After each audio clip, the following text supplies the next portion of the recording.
Hello everyone, this is Varun Sharma from Augusta IAS. We are into the 10th lecture of Indian Economy through Current Affairs series. इस lecture की slides freely available हैं Telegram channel पे.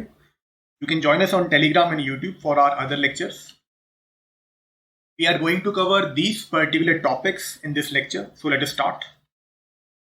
पहला topic है special liquidity facility for mutual funds. कि RBI ने एक special mechanism निकाला है so that liquidity pressure of mutual funds can be addressed. जो म्यूचुअल फंड्स हैं इनके पास अभी कैश फ्लो की प्रॉब्लम है, इनके पास कैश नहीं है और कस्टमर्स म्यूचुअल फंड के पास पैसा निकालने के लिए आ रहे हैं. वो फंड वालों को कह रहे हैं कि हमारा पैसा वापस दो और पैसा है नहीं. तो ये फैसिलिटी बनाई गई है जिससे म्यूचुअल फंड्स के पास पैसा चला जाए और वो अपने कस्टमर्स को पैसा वापस कर पाए. अब थोड़ा बैकग्राउंड समझ लेते हैं कि what has happened in the mutual funds market. एक फ्रैंकलिन टेम्पल्टन इशू हुआ था. इसमें बेसिकली क्या हुआ कि जब कोविड-19 हुआ और फ्रैंकलिन टेम्पल्टन की खुद की कुछ गलतियां थी, इससे कि रिडेम्पशन प्रेशर मतलब मैंने पैसा लगाया है म्यूचुअल फंड पे एंड मैं जो है अपना पैसा वापस मांग रहा हूँ. तो इससे क्या है, इसको हम रिडेम्पशन बोलते हैं. तो जब काफी लोग पैसा लेने के लिए पहुंचे फ्रैंकलिन टेम्पल्टन के पास, तो शुरुआत में इन्होंने पैसा मार्केट से उधार लिया 100 करोड़ 200 करोड़ और वापस कर दिया. बट जब लोग 1000 करोड़ 5000 करोड़ मांगेंगे वापस, तो इतना पैसा तो मार्केट से नहीं उठा पाओगे. तो इन्होंने अपनी स्कीम्स को जो है वाइंड अप कर दिया, इन्होंने अपनी स्कीम्स को बंद कर दिया. अब इसका मतलब क्या है कि इन्होंने ये बोल दिया कि उस स्कीम में से अब कोई अपना पैसा विड्रॉ नहीं कर पाएगा. मतलब if you are an elderly and you have invested in the mutual fund of Franklin Templeton, then you cannot withdraw your money. अब ये एल्डरली का पैसा फंस गया या कोई यंगस्टर है उसको लगा कि कोविड के कारण कोई प्रॉब्लम हो गई या अनएम्प्लॉयमेंट हो गया, वो म्यूचुअल फंड से अपना पैसा निकाल ले, तो वो भी नहीं निकाल पाएगा अपना पैसा. इसका थोड़ा और बताया तो इन्होंने बेसिकली क्या करा कि इनके एक फंड मैनेजर थे. जो फंड होते हैं उनके मैनेजर होते हैं, मतलब जो आपके बिहाफ पे इन्वेस्ट कर रहा है स्टॉक मार्केट में, फाइनेंशियल मार्केट में.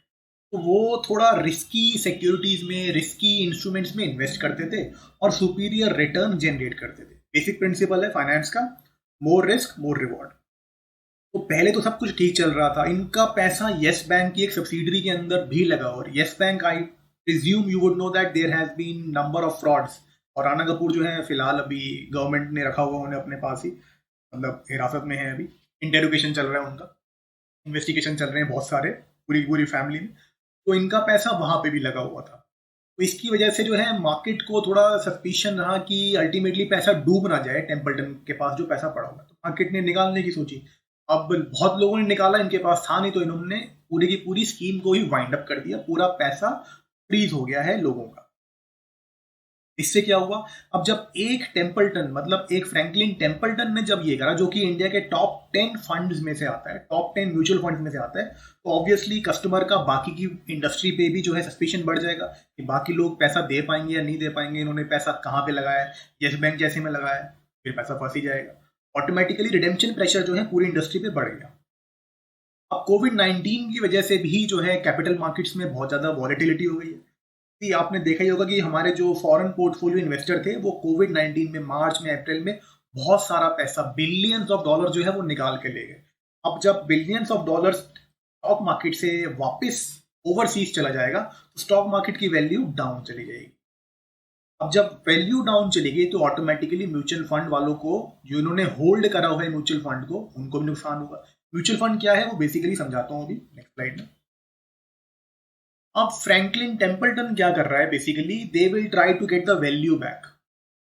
और वैल्यू कैसे लेके आएंगे, either they will be selling the underlying assets, मतलब जो इन्होंने कॉर्पोरेट बॉन्ड, शेयर वगैरह जो भी खरीद के बैठे हुए हैं, या तो उसको बेचेंगे.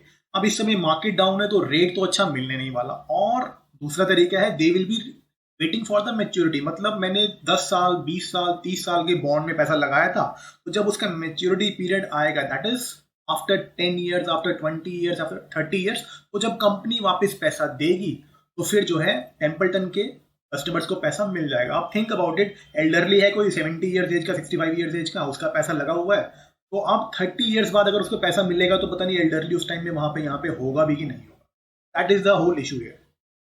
म्यूचुअल फंड समझ लेते हैं. बेसिकली म्यूचुअल फंड क्या होता है. म्यूचुअल फंड बेसिकली जो है एक तरीके के फाइनेंशियल इंस्ट्रूमेंट समझ लो ठीक है, या इसे इंस्टीट्यूशन समझ लो। ये बेसिकली क्या करते हैं, रिटेल इन्वेस्टर्स हो गए या और कोई इन्वेस्टर हो गए, उन सबसे पैसा इकट्ठा करते हैं और उनके बिहाफ पे they invest in the stock market. So for example ये लोग पैसा लगाएंगे HDFC में, पैसा लगाएंगे SBI में, पैसा लगाएंगे रिलायंस में, और वो जो पूरा का पूरा पैसा लगाया है उसको एक बास्केट की तरह एक इंस्ट्रूमेंट बना दिया इन्होंने, और उस बास्केट के यूनिट्स काट काट के जो है रिटेल की इन्वेस्टर्स को देते जाएंगे। वो होते हैं आपके जो लोग म्यूचुअल फंड के अंदर इन्वेस्ट करते हैं, उनको ये वाली बास्केट के यूनिट्स मिल जाते हैं। अब जब बास्केट की वैल्यू डाउन जाएगी तो आपकी यूनिट की वैल्यू डाउन जाएगी। अब जब यूनिट की वैल्यू डाउन गई तो लोग पैसा वापस लेने चले गए टेम्पल्टन के पास और बाकी म्यूचुअल फंड के पास, तो रिडेम्पशन प्रेशर बढ़ गया। ये हुआ है आपके म्यूचुअल फंड सेक्टर में अभी तक। अब इसमें बेनिफिट्स क्या होते हैं म्यूचुअल फंड में? बेसिकली मुझे नॉलेज नहीं है, ना ही मेरे पास टाइम है कि मैं स्टॉक मार्केट के ऊपर रिसर्च करूं और ये पता लगाऊं कि which company is going to make money, which company is will become profit making in the future.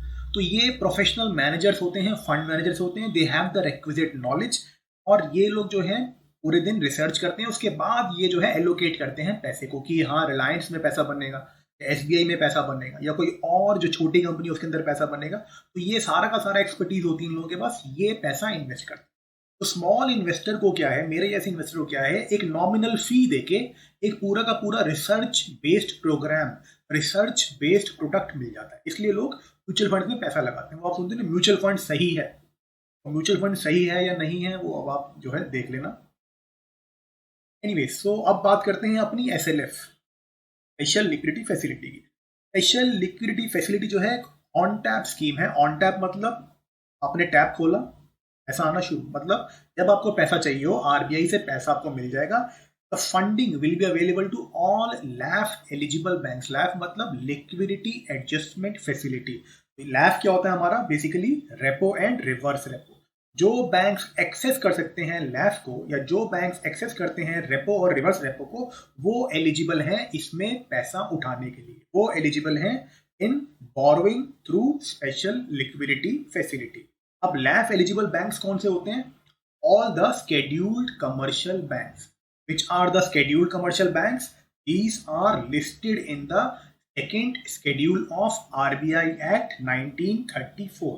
RBI act 1934 के सेकेंड स्केड्यूल में जो लिस्टेड है बैंक, उन्हें हम स्केड्यूल्ड कमर्शियल बैंक्स बोलते हैं। These are eligible to participate in LAF auctions, लेकिन याद रखना रीजनल रूरल बैंक, ये पीटी के लिए इंपॉर्टेंट है क्योंकि रीजनल रूरल बैंक इस बार न्यूज में भी है। रीजनल रूरल बैंक जो है वो अलाउड नहीं होते टू पार्टिसिपेट इन LAF। तो इन लोगों को फायदा नहीं मिलेगा SLF का, स्पेशल लिक्विडिटी फैसिलिटी का। अब पैसा तो बैंक ने ले लिया, इस पैसे का करना क्या है कि RBI ने स्ट्रिक्टली बोला है कि जो भी इसमें से आप फंडिंग लेंगे, that is when a bank, जैसे कि SBI ने बोरो करा फ्रॉम इस SLF, तो वो जो पैसा आया SBI के पास 1000 crore 5000 crore, that has to be used for only meeting the liquidity requirements of mutual fund. मतलब म्यूचुअल फंड वालों को ही लोन देना है उससे, और कहीं वो पैसा यूज नहीं होगा कि आपने अपना लोन देना शुरू कर दिया बाकी के लोगों को गाड़ी के लिए, वो सब नहीं होगा उस पैसे। अब बेनिफिट क्या है इस पर्टिकुलर स्कीम का कि इससे क्या होगा कि जो रिडेम्पशन प्रेशर के चलते, दैट इज लोग पहुंचे हुए हैं म्यूचुअल फंड के बाहर कि हमारा पैसा तो, अब उसके पास पैसा है नहीं, तो उसके पास लिक्विडिटी प्रेशर है म्यूचुअल फंड के पास। अब ये जो प्रेशर है ये कैसे एलिविएट होगा? वो बैंक से पैसा ले लेगा। तो इसमें दो ट्रांजैक्शन होगी। पहले SLF के अंडर, स्पेशल लिक्विडिटी फैसिलिटी के अंदर SBI पैसा लेके आएगा, फिर SBI म्यूचुअल फंड को ये वाला पैसा दे देगा। There will be 2 step in this particular scheme. अब इससे क्या होगा? रिडेम्पशन प्रेशर में जो भी लोग लाइन में खड़े हुए थे पैसा लेने के लिए, उनको म्यूचुअल फंड पैसा दे पाएगा। नहीं तो ये लोग लाइन में खड़े रहते हैं और इवेंचुअली म्यूचुअल फंड को क्या करना पड़ता? अपने शेयर, जो भी उनके फाइनेंशियल इंस्ट्रूमेंट्स वो होल्ड करके बैठे हैं, उनको सेल करना पड़ता। और इस समय स्टॉक मार्केट जब डाउन है तो सेलिंग जो है इस समय ठीक नहीं है, क्योंकि 100 रुपए के शेयर की वैल्यू 50, 30, 70 एक्सेट्रा इतनी डाउन है, तो लॉस में बेचना पड़ेगा, जिसे हम डिस्ट्रेस सेल भी बोलते हैं। अब जब RBI पीछे आके आपको एक फैसिलिटी प्रोवाइड कर रहा है for the whole mutual fund industry, तो अब इससे क्या है, इन्वेस्टर को कॉन्फिडेंस आ जाएगा कि ultimately RBI is there to take care of us. अगर कोई प्रॉब्लम आई तो आरबीआई जो है वो पैसा दे देगा, तो पैसा डूबेगा नहीं। तो इससे इन्वेस्टर का जो कॉन्फिडेंस है वो एनहांस होगा mutual fund industry. Next topic है आपका मसाला बॉन्ड। सी रिसेंटली एशियन डेवलपमेंट बैंक ने जो है मसाला बॉन्ड इशू करा है। अब मसाला बॉन्ड जो है थोड़ा टेक्निकल है, इसको थोड़ा जो है ढंग से समझना। मसाला बॉन्ड बेसिकली क्या होता है, इट इज अ रूपी डिनोमिनेटेड बॉन्ड। अब इसको एग्जांपल के थ्रू समझाता हूँ कि normally if Reliance has to borrow from overseas, तो वो अपना रिलायंस का बॉन्ड इशू करेंगे, लेकिन जो बॉन्ड की पेमेंट है, मान लो 10 साल का बॉन्ड है और रिलायंस वाले ने जो है $1 बोरो करा है बाहर से, तो अब रिलायंस ने जो बोरो करा है उसकी जो पेमेंट है और जो रिलायंस के पास जो पैसा आएगा वो सारा का सारा डॉलर के अंदर आएगा। दैट इज रिलायंस के पास $1 आ गया, अब रिलायंस को $1 लौटाना पड़ेगा जब 10 साल बाद इसकी मैच्योरिटी होगी बॉन्ड की। तो इसमें क्या है, the currency risk, that is अगर करेंसी ऊपर नीचे हो गई करेंसी की वैल्यू, तो ये जो रिस्क होने वाला है इसकी वजह से वो रिलायंस को झेलना पड़े। That is the issuer of the bond will be bearing the risk. लेकिन मसाला बॉन्ड के अंदर क्या है, इट इज डिनोमिनेटेड इन रूपी टर्म्स, मतलब हमें तो सिर्फ रुपए देने हैं, हम रुपए के हिसाब से आपको पैसा लौटाएंगे। उसका डॉलर में कितना कन्वर्जन होता है, उसका जापानीज येन में कितना कन्वर्जन होता है, वो सब इशू है, वो सब प्रॉब्लम है इन्वेस्टर की। तो रिलायंस की हेडेक है वो खत्म हो जाएगी। बेसिकली होता क्या है, लेट अस से रिलायंस ने 10 साल के लिए $1 बोरो करा। अब $1 उस टाइम में था 50 रुपए, तो अब रिलायंस को बोरो करके मिले 50 रुपए। अब 10 साल बाद रिलायंस को $1 वापस करना है, लेकिन रुपी डेप्रिशिएट कर गया, अब रुपी हो गया, अब जो डॉलर हो गया 100 रुपीज का। यहाँ पे क्या हो गया, रिलायंस को डबल पैसा वापस करना पड़ेगा। जहां पहले 50 रुपए में $1 आ रहा था, अब 100 रुपए के अंदर $1 आए, तो रिलायंस की कॉस्ट डबल हो जाएगी। लेकिन अगर मसाला बॉन्ड से रिलायंस ने बोरो करा है तो रिलायंस को ये हेडेक लेने की जरूरत नहीं है। That will be the problem of investor.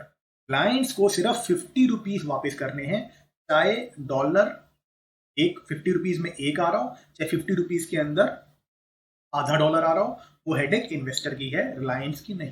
तो that is the benefit of masala bond, that is all the repayment of interest and the principal amount, it will be done in rupee terms. So foreign exchange risk or currency risk will be borne by the investor, not the issuer of masala bond. अब objectives क्या है मसाला bond? मसाला bond से जो पैसा आएगा it will be funding infrastructure projects in India. इससे क्या होगा, there will be economic growth in India, क्योंकि जब इंफ्रास्ट्रक्चर होगा there will be capital formation, there will be employment generation, so automatically there will be creation of demand and there will be economic growth in India.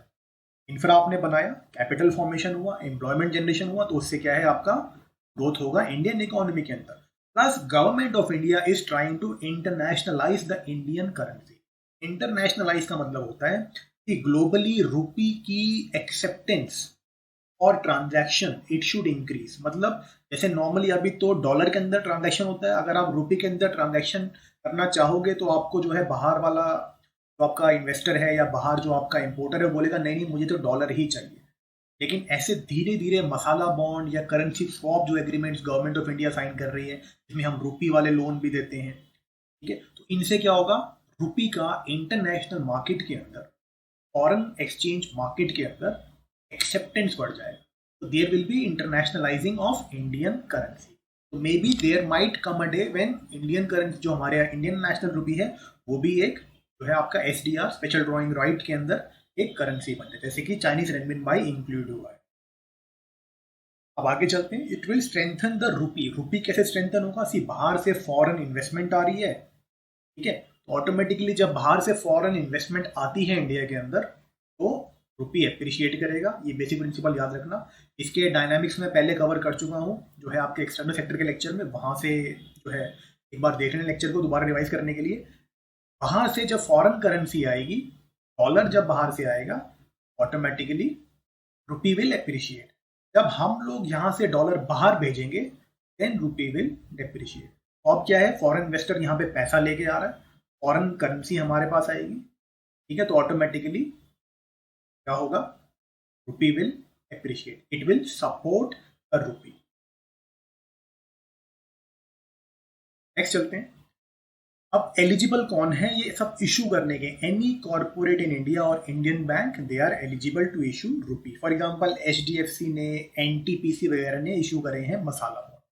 अब ये जो पैसा आपने generate करा है, ठीक है, money which has been generated through masala bond, it can not be used for real estate activities.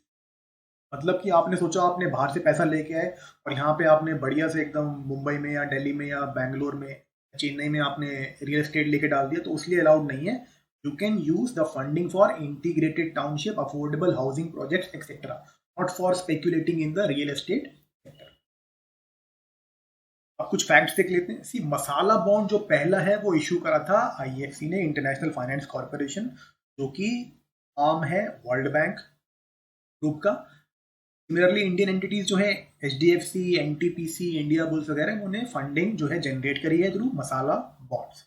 अब ये फैक्ट है, ये देख लेना कि masala bond can only be issued in a country, और सब्सक्रिप्शन मतलब इसमें इन्वेस्ट सिर्फ वही कर सकता है who is a resident of FATF member country, मतलब फाइनेंशियल एक्शन टास्क फोर्स की मेंबर कंट्री का इंडिविजुअल भी होना चाहिए, उसी कंट्री में हम इसको इशू करेंगे।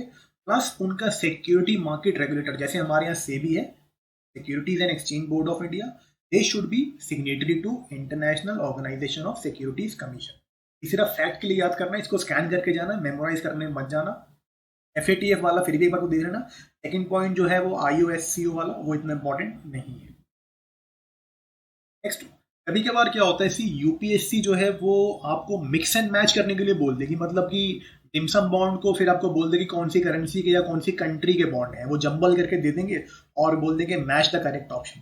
उसके लिए 3-4 तो है हमें पता होना चाहिए। तो डिमसम बॉन्ड है, it is in Chinese renminbi. Samurai bond जो है, they are in Japanese yen. Komodo bond, they are in Indonesian रुपया। अब आगे चलते हैं। Next topic is participatory notes. कि हुआ क्या है, investment in Indian capital market, जो हमारी फाइनेंशियल मार्केट है, उसके अंदर जो इन्वेस्टमेंट आती है थ्रू पार्टिसिपेटरी नोट्स, वो जो है डेकेड के हिसाब से लो चली गई है, दैट इज काफी कम हो गई है to the end of December 2019। अब पार्टिसिपेटरी नोट्स क्या है, इसको देख लेते हैं।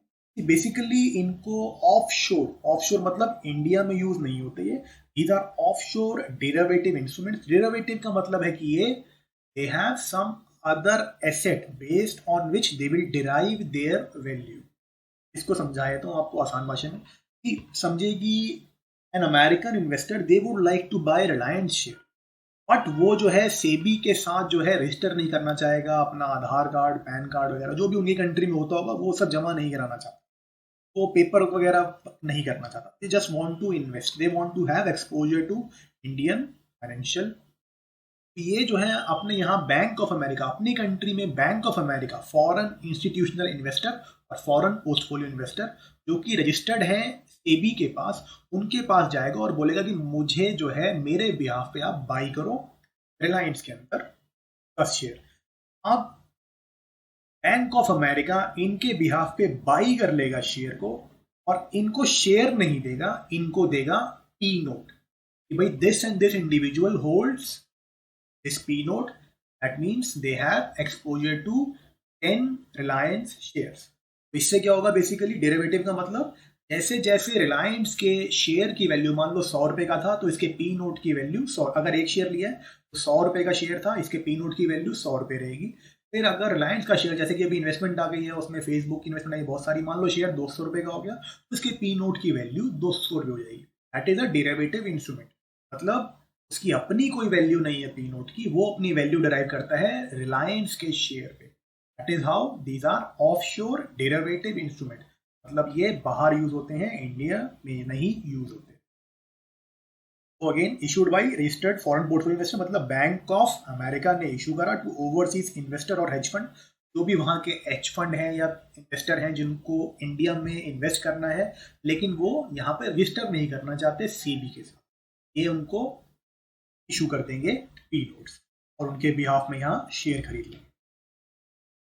नेक्स्ट देखते हैं आगे कि शेयर आप क्यों खरीदते हो। Basically you invest in stock market for capital gains and dividends. What are capital gains? आपने 100 रुपए का शेयर खरीदा, ठीक है, रिलायंस का, अब वो 200 रुपए का हो गया, this is your capital gain.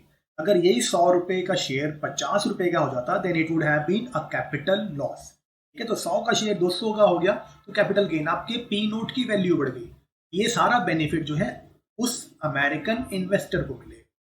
फिर इसके बाद मान लो रिलायंस को प्रॉफिट हुआ, उस प्रॉफिट में से कुछ पार्ट जो है ये लोग अपने शेयर होल्डर्स को देते हैं, इसको हम डिविडेंड बोलते हैं। ठीक है, डिविडेंड क्या है? आपके प्रॉफिट का एक पार्ट जो है आपको दे दिया शेयर होल्डर्स को। ये जो डिविडेंड का फायदा है अगेन ये जाएगा आपके इन्वेस्टर के पास, दैट इज अमेरिकन इन्वेस्टर के पास। इसीलिए उसने इन्वेस्ट करा है पी नोट के थ्रू रिलायंस में, ताकि रिलायंस का रेट बढ़ेगा तो उसको पी नोट में फायदा होगा, रिलायंस डिविडेंड देगा तो उसको बेनिफिट होगा। बट ये याद रखना, technically speaking American investor does not own the underlying security, मतलब he does not own the Reliance share. वो बैंक ऑफ अमेरिका के अकाउंट के अंदर पड़ा हुआ है, अमेरिकन इन्वेस्टर की होल्डिंग नहीं है वो। साथ ही में अमेरिकन जो होल्डर है पी नोट्स का, they will not be enjoying any voting rights. For example, अगर मैं रिलायंस का शेयर खरीदता हूँ तो रिलायंस की एजीएम एनुअल जनरल मीटिंग वगैरह होती है, कोई इशू है उसमें अगर वोटिंग होनी है तो आई कैन वोट, बट जिसने पी नोट होल्डर जो है वो वोट नहीं करेगा। ठीक है, they won't have any voting rights. A normal share holder they would have the voting rights. अब कंसर्न है regarding P note, see basically एक टाइम में around 50 or more than 50% foreign portfolio investment in India was coming through P note. लेकिन फिर सेबी को concern था और हमारी गवर्नमेंट को भी कंसर्न था कि ये इससे और कुछ नहीं हो रहा, it is channel for laundering money, मतलब ब्लैक का पैसा वाइट कर रहे हैं, हाइड कर रहे हैं पैसे को। अब इसमें एक टॉपिक होता है, वो इकोनॉमिक्स जब डिटेल में करेंगे तब समझाऊंगा, उसे हम राउंड ट्रिपिंग बोलते हैं। राउंड ट्रिपिंग में बेसिकली क्या होगा कि एक इंडियन इंडिविजुअल है, उस पर बहुत सारा ब्लैक मनी है, उसने हवाला के थ्रू, मतलब इलीगल चैनल्स के थ्रू पैसा अमेरिका पहुंचवाया। अमेरिका में उसका एजेंट था, उसको बोला कि मेरी कंपनी में या किसी और कंपनी के अंदर आप जो है ये एक आप इन्वेस्टमेंट करो 1000 करोड़ की, 500 करोड़ की, 5000 करोड़ की, वो पी नोट्स खरीद के पैसा वापस इंडिया भेज देगा। इसे बोलते हैं हम राउंड ट्रिपिंग।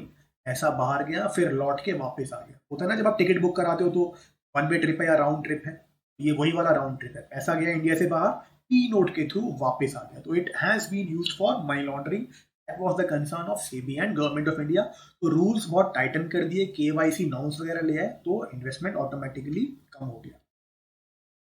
अब नेक्स्ट देखते हैं आपका ऑल्टरनेट इन्वेस्टमेंट फंड। गवर्नमेंट ने एक ऑल्टरनेट इन्वेस्टमेंट फंड बनाया है और completion of stalled housing projects. अब ये तो आपने देखा ही होगा, बहुत सारे केस हुए, आम्रपाली के हुए, बहुत सारी कंपनी से केस हुए जहाँ पे लोगों 10-10 साल हो गए, 5-5 साल हो गए, वेट कर रहे हैं कि उनका जो पैसा लिया गया और मकान उन्हें प्रॉमिस करा गया तो मकान बन के आएगा, बट दैट नेवर हैपन। तो फंड का जो साइज है वो इनिशियली है अराउंड 25,000 करोड़। इसमें जो है गवर्नमेंट 10,000, फिर एसबीआई, फिर एलआईसी सब पैसा लगाएंगे। फिर इसमें गवर्नमेंट एक्सपेक्ट कर रही है कि there will be investment from sovereign wealth fund and pension fund, मतलब बाहर के जो गवर्नमेंट के सोवरन फंड्स होते हैं, गवर्नमेंट बैक्ड फंड होते हैं, वो भी इसमें पैसा लगाएंगे। जो बाहर के पेंशन फंड वगैरह हैं वो भी पैसा लगाएंगे। अब AIF होता क्या है, ऑल्टरनेट इन्वेस्टमेंट फंड होता क्या है? ये एक फंड होगा, it will B establish in India. इसमें क्या है, प्राइवेटली पूल्ड इन्वेस्टमेंट व्हीकल होगा। ये बेसिकली लोगों ने अपना पैसा इकट्ठा करा और जो है एक फंड क्रिएट कर दिया। एक अपना मैनेजर होगा, एक अपने तरीके से काम करने वाले ऑफिशियल्स होंगे। ये लोग इन्वेस्टर से, मेरे जैसे इन्वेस्टर, आपके जैसे इन्वेस्टर या हाई नेटवर्थ इंडिविजुअल, जो भी उनकी कैटेगरी है, जो भी उनका टारगेट ऑडियंस है, उससे पैसा लेंगे, वो चाहे इंडियन हो चाहे फॉरेन हो, और फिर उसके बाद उनके बिहाफ पे ये डिफरेंट डिफरेंट एसेट्स में इन्वेस्ट करें।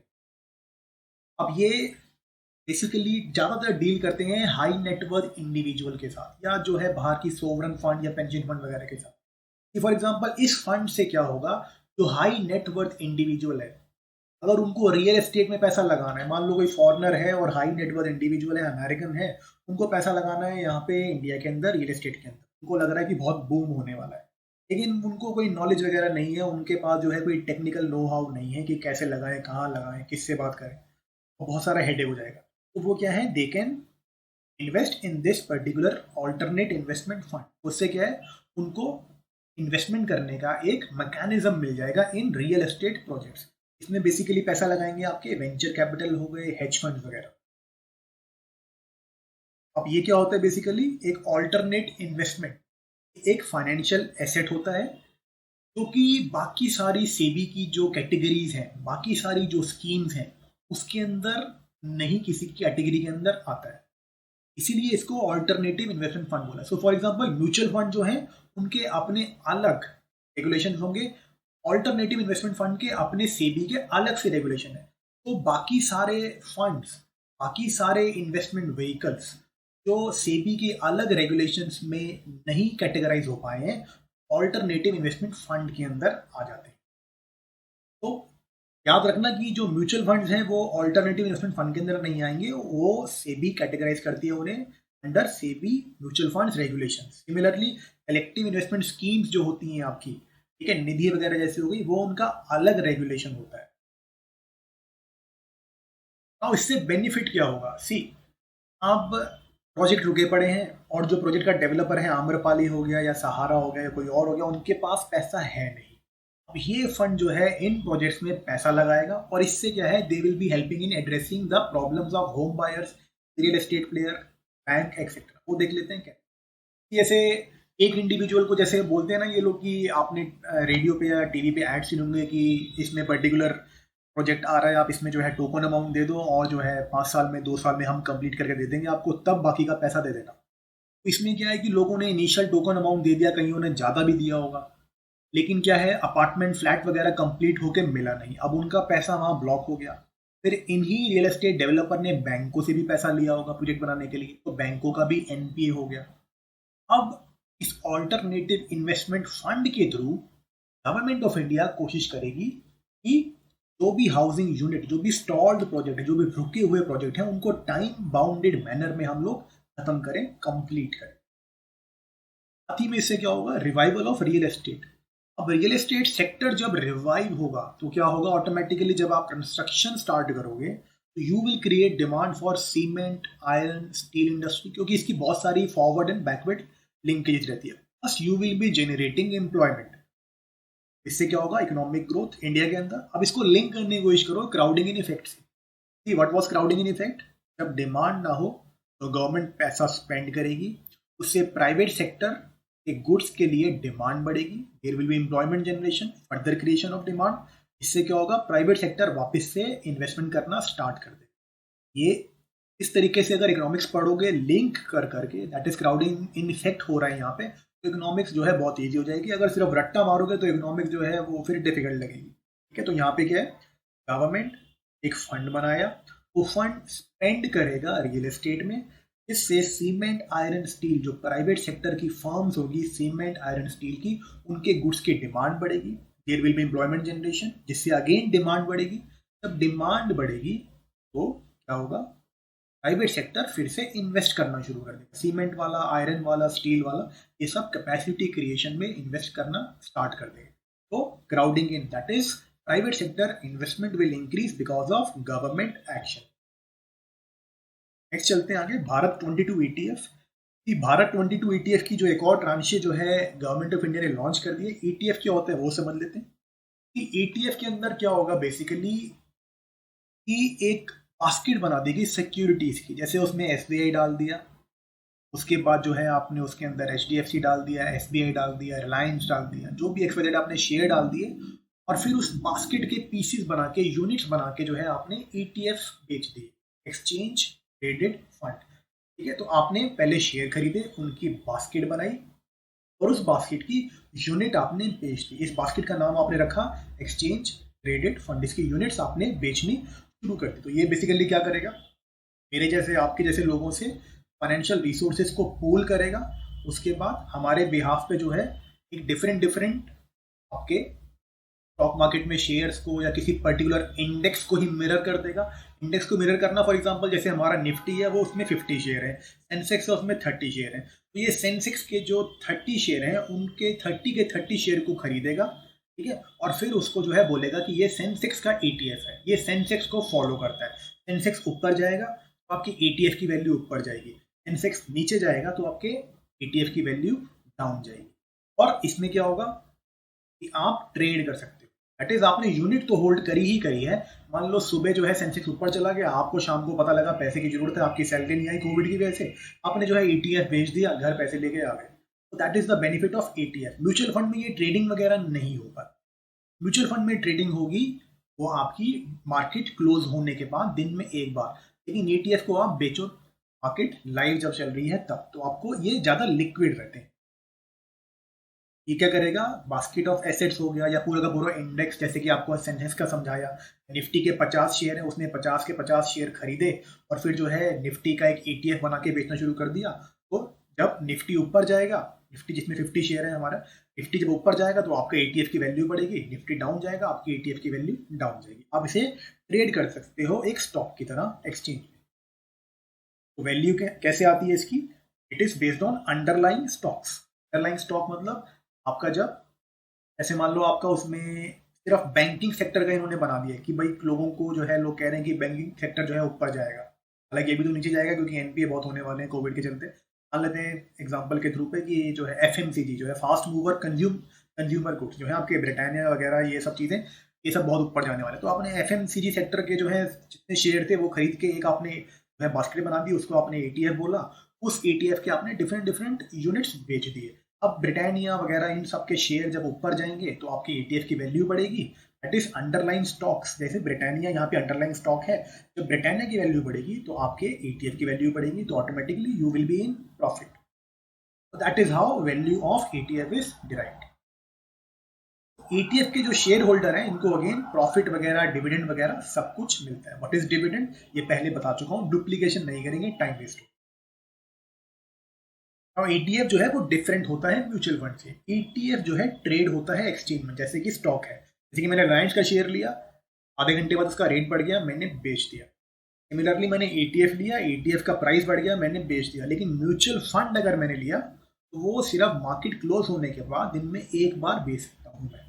तो ऑब्वियसली लिक्विडिटी नहीं है यहाँ पे, कॉस्ट इफेक्टिव नहीं है कि म्यूचुअल फंड के थोड़ी जो फी वगैरह है वो थोड़ी हाई रहती है। ईटीएफ की जो फी वगैरह है, फंड मैनेजर वगैरह जो फी लेते हैं वो थोड़ी लो रहती है। अब भारत 22 ईटीएफ, भारत 22 ईटीएफ है, इसमें 22 का मतलब है 22 स्टॉक्स हैं। अब ये चीज पीटी के लिए याद रखना कि जो 22 स्टॉक्स हैं वो सिर्फ गवर्नमेंट के नहीं है, इसमें सेंट्रल पीएसयू मतलब गवर्नमेंट ऑफ इंडिया के पीएसयू के स्टॉक हैं, पब्लिक सेक्टर बैंक्स के स्टॉक हैं, प्लस प्राइवेट कंपनी जैसे कि axis bank, ITC, Larsen and Toubro, इनके भी स्टॉक है। ये चीज याद रखना, Bharat 22 does not mean only government और पब्लिक सेक्टर यूनिट स्टॉक। इससे पहले निकाल चुकी है गवर्नमेंट ऑफ इंडिया एक सीपीएससी का, सेंट्रल पब्लिक सेक्टर एंटरप्राइज का ईटीएफ। इसमें सिर्फ जो है स्टेट रन जो है यूनिट्स, जो स्टेट रन कंपनी है सिर्फ उनके शेयर से। इससे क्या होता है, बेसिकली गवर्नमेंट को डिस इन्वेस्टमेंट टारगेट अचीव करने में हेल्प मिलती है। वो समझाता हूँ कैसे। एग्जाम्पल की समझते हैं कि एक तो है आपका, जैसे मान लो कि ओएनजीसी, एक है आपका एसबीआई जो कि बना रहे हैं, मतलब प्रॉफिट बना रहे हैं। एक छोटी मोटी कोई कंपनी है XYZ जो कि प्रॉफिट नहीं बनाती है। अब गवर्नमेंट ऑफ इंडिया मान लो जो लॉस मेकिंग कंपनी है उसको बेचने जाएगी मार्केट में। डिसइन्वेस्टमेंट क्या होता है, when government of India sell its stake in public sector units. जब गवर्नमेंट ऑफ इंडिया जो कि ओनर है पब्लिक सेक्टर यूनिट्स की, उनके शेयर को बेचती है, तो then it is known as disinvestment. यहाँ पे अब गवर्नमेंट जो एक पिटी हुई कंपनी है, जो जो लॉस मेकिंग कंपनी है, उसके शेयर को बेचने जाएगी तो ऑब्वियसली आप नहीं लोगे। बट ईटीएफ के थ्रू क्या होता है कि जैसे 22 कंपनी है तो इसमें से 10 कंपनी अच्छी रखेंगे, 2-3 कंपनी पिटी हुई कंपनी डाल देंगे, 2-3 कंपनी एवरेज कंपनी डाल देंगे। तो आपको क्या है, एक रीजनेबली जो है एक अच्छा प्रोडक्ट मिल गया, तो आप इसमें पैसा लगा दोगे, ठीक है। लेकिन अगर सिर्फ इसके अंदर पिटी हुई कंपनियां होती, अगर सिर्फ एक पिटी हुई कंपनी का शेयर गवर्नमेंट डिसइन्वेस्ट कर रही थी, तो आप शायद नहीं खरीदते। That is how it helps in disinvestment. Next topic है आपका कॉर्पोरेट लोन सेकेंडरी मार्केट। एक टीआर मनोहरन पैनल बिठाया है to examine the possibility of secondary market for corporate. तो ये किसने बिठाया है panel, is set up by RBI. इसलिए बिठाया है to examine the possibility of secondary market for corporate. इससे पहले कि कभी कभार यूपीएससी क्या करती है कि क्वेश्चन पूछ लेगी which of the following committees are linked with corporate loan और कॉर्पोरेट बॉन्ड मार्केट, ठीक है। तो HR खान कमेटी से पहले उसने रिकमेंडेशन दी थी कॉर्पोरेट बॉन्ड मार्केट में। कभी कभार कंफ्यूज करने के लिए देगी कि कॉर्पोरेट बॉन्ड मार्केट जो है, कॉर्पोरेट लोन मार्केट की रिकमेंडेशन किसने दी, खान कमेटी ने कि मनोहरन कमेटी ने। तो कभी कभार लोग जो ढंग से रिवीजन नहीं करते हैं वो खान कमेटी मार के आ जाएंगे, लेकिन सही आंसर होगा मनोहरन कमेटी।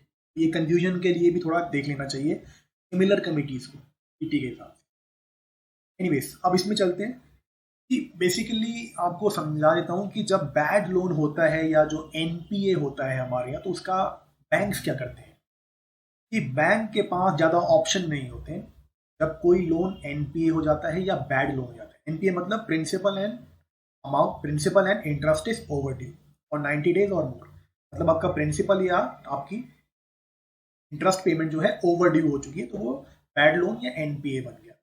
अब जब एनपीए हो गया तो अब बैंकों के पास ज़्यादा ऑप्शन नहीं होते, वो बेचते हैं एसेट रिकंस्ट्रक्शन कंपनीज को, एआरसीज, या फिर वो क्या करते हैं एड हॉक सेल कर दी। फॉर एग्जांपल एसबीआई ने अपना बैड लोन बेच दिया पीएनबी को, पीएनबी ने बेच दिया यूनियन बैंक को, यूनियन ने एचडीएफसी को, एक्सेट्रा एक्सेट्रा। तो ज़्यादा कुल मिला के ऑप्शन नहीं है। लेकिन ग्लोबली क्या होता है, एक सेकेंडरी मार्केट है। सेकेंडरी मार्केट क्या होती है, जहाँ पे एग्जिस्टिंग फाइनेंशियल इंस्ट्रूमेंट या सिक्योरिटीज की ट्रेडिंग होती है। फॉर एग्जाम्पल रिलायंस का अगर एग्जाम्पल लूँ, तो जब धीरू भाई अंबानी ने रिलायंस का पहली बार शेयर बेचा, that was done in primary market. लेकिन जब शेयर बन गया और लिस्ट हो गया स्टॉक मार्केट के अंदर, देन जहां पे उसकी रोज ट्रेडिंग होती है, that is the secondary market. जब पहली बार सिक्योरिटी, जिसे हम आईपीओ बोलते हैं, इनिशियल पब्लिक ऑफरिंग, जब पहली बार आईपीओ होगा तो वो प्राइमरी मार्केट में होगा। जब उसके बाद उसे बनी हुई सिक्योरिटी को बार बार बेचना है या खरीदना है, तो it will be done in secondary market.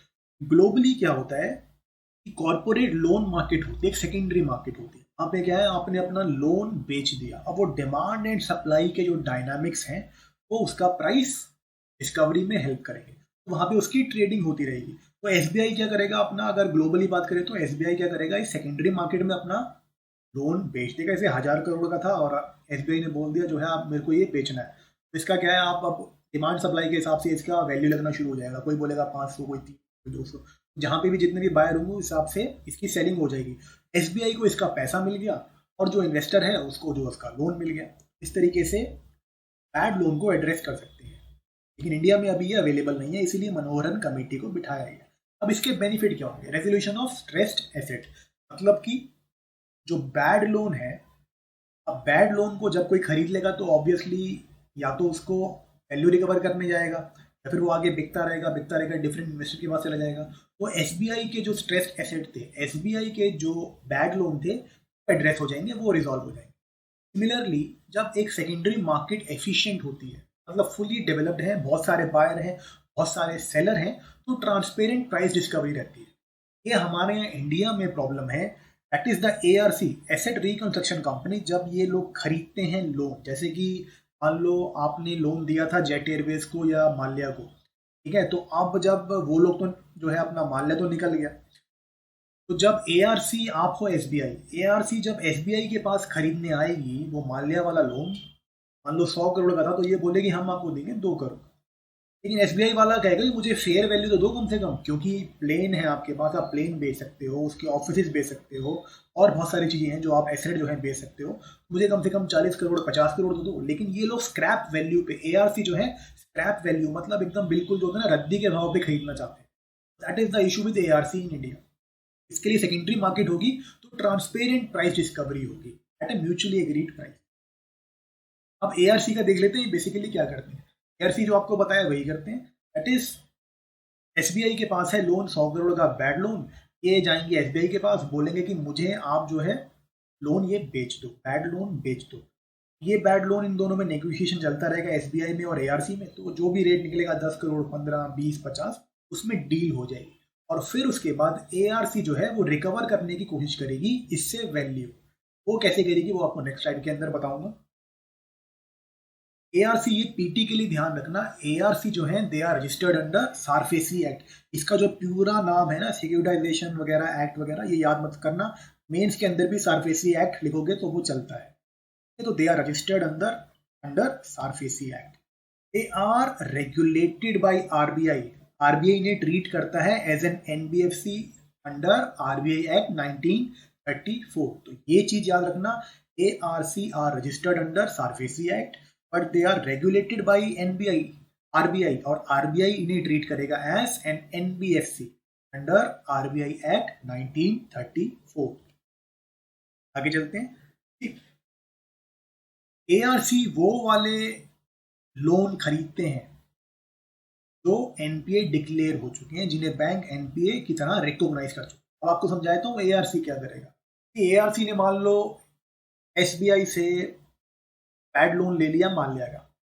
अब माल्या की कंपनी के कुछ लोग थे, वो चला रहे थे कंपनी को। ये क्या करेगा, या तो दूसरी मैनेजमेंट लेके आ जाएगा। ARC को लगेगा कि ये लोग ढंग से मैनेज नहीं कर पाए, ढंग से रन नहीं कर पाए कंपनी को, so I need a different set of entrepreneurs. मुझे डिफरेंट सेट चाहिए एंटरप्रेन्योर्स का। तो ये दूसरी मैनेजमेंट को लेके आ जाएगा यहाँ पे। और अगर इसको ये डिफिकल्ट लगा तो ये क्या करेगा, सेल कर देगा एसेट का, मतलब बिडिंग वगैरह करवा देगा उसके प्लेन की, उसके जो भी प्लांट्स थे, उनकी जो भी बिल्डिंग्स वगैरह थी, उनकी बिडिंग करा के सेल करा के आगे निकल जाएगा। बेसिकली यही करते हैं ARC। वैल्यू रिकवर इसी तरीके से करी जाती है। थर्ड जो चीज ये कर सकता है वो होगा rescheduling the payment of debt. कि फॉर एग्जांपल ये क्या करेंगे कि जैसे 10 साल का लोन देना था आपने, लेकिन आप अभी देने की हालत में नहीं हो, कोविड आ गया, ऐसा कुछ XYZ जो भी हो गया। अब ये क्या करेंगे, आपको बोलेंगे ठीक है 10 साल का लोन है, 10% इंटरेस्ट रेट पे था, आप ना इसको 15 साल में दे देना, और इंटरेस्ट रेट भी मैंने आपके लिए 8 या 7% कर दिया। मतलब बेसिकली रीस्ट्रक्चरिंग कर देगा लोन की। That is how ARC operate. इसके बाद SARFAESI एक्ट को थोड़ा देख लेते हैं कि SARFAESI एक्ट हेल्प करता है बैंक्स को और अदर फाइनेंशियल इंस्टीट्यूशंस को, इससे कि वो अपने रिकवर कर सकें वैल्यू फ्रॉम पैड लोन्स। ठीक है, तो ये बेसिकली NPA को एड्रेस करने में हेल्प करता है। अब इसमें PT के लिए ये चीज याद रखना कि SARFAESI act can be used और is applicable only for secured loan. Secured loan मतलब कि आपने जब लोन दिया तो सामने वाली पार्टी ने या माल्या ने कुछ गिरवी रखा, कुछ कोलैटरल रखा। Only for those loan SARFAESI act can B invoked, can be used. Unsecured loan है मतलब आपने जो है सिर्फ उनकी क्रेडिट रेटिंग देख के या उनकी रेपुटेशन के बेस पे ही आपने लोन दे दिया था, तो उस केस में आपको कोर्ट जाके केस फाइल करना होगा, सिविल केस, और वहीं से पैसा निकलवाना होगा। ठीक है, तो सिक्योर्ड लोन में आप SARFAESI एक्ट को यूज कर सकते हो, लेकिन अनसिक्योर्ड लोन जहां पे कुछ गिरवी नहीं रखा गया था वहां पे कोर्ट के थ्रू ही पैसा आए। बेसिकली SARFAESI एक्ट इसलिए लाया गया था कि कोर्ट जो है वहां पे, आपको पता है इंडिया में आप सब पॉलिटी पढ़ते ही हैं, we have a lot of pendency in the court. तो बहुत टाइम कंज्यूमिंग होता है, तारीख पे तारीख, तारीख पे तारीख, फिर उसके बाद जो है फिर अपील हो जाएगी, फिर और अपील हो जाएगी, फिर क्यूरेटिव पिटिशन डाल देंगे, तो टाइम चलता रहेगा, टाइम निकल जाएगा, इतने में 10 साल 20 साल निकल जाएंगे, वो प्रॉब्लम हो जाती है। इस सारे के सारे प्रोसेस को बाईपास करने के लिए, जिससे कि कोर्ट पे जाने की जरूरत ना पड़े, कोर्ट की इंटरवेंशन की जरूरत ना पड़े, government of India they bring this SARFAESI act. और SARFAESI एक्ट के अंदर we have seen already that ARC they are set up under SARFAESI act. पहली जो ये फैक्ट याद रखना कि पहली जो ARC है it was RCEL and it was set up under SARFAESI act only. अब बैंक क्या कर सकते हैं SARFAESI के अंदर, अगेन वही गिने चुने ऑप्शन होते हैं, दैट इज लोन की जो सिक्योरिटी, मतलब जो गिरवी रखा था, मान लें के प्लेन, मान लें के ऑफिस, उसका पोसेशन ले लिया। ठीक है, आप ओन करते हो उनको। दूसरा, आपने अब पोसेशन ले लिया, अब आप उनको जो है बेच दो। आपने प्लेन बेच दिया, उनकी बिल्डिंग करा दी, आपने जो है उनके प्लांट्स वगैरह को बेच दिया, ऑफिस वगैरह को बेच दिया। That is what a bank can do. Plus और क्या कर सकते हैं, ये अपॉइंट कर सकते हैं किसी और को कि आप मैनेज कर दो इस कंपनी को। That is different set of entrepreneurs को आपने अपॉइंट कर दिया, आपने बोर्ड ऑफ डायरेक्टर कोई और लेके आ गया जो आपको लगता है कि हाँ ये लोग एफिशिएंट है, they can run this business, तो उनको आपने अपॉइंट कर दिया। That is what the bank can do under SARFAESI act. इस लेक्चर की स्लाइड्स फ्री अवेलेबल हैं, इसको यूज करना हो तो you can use it for your short notes for multiple revisions. We will continue the lecture series.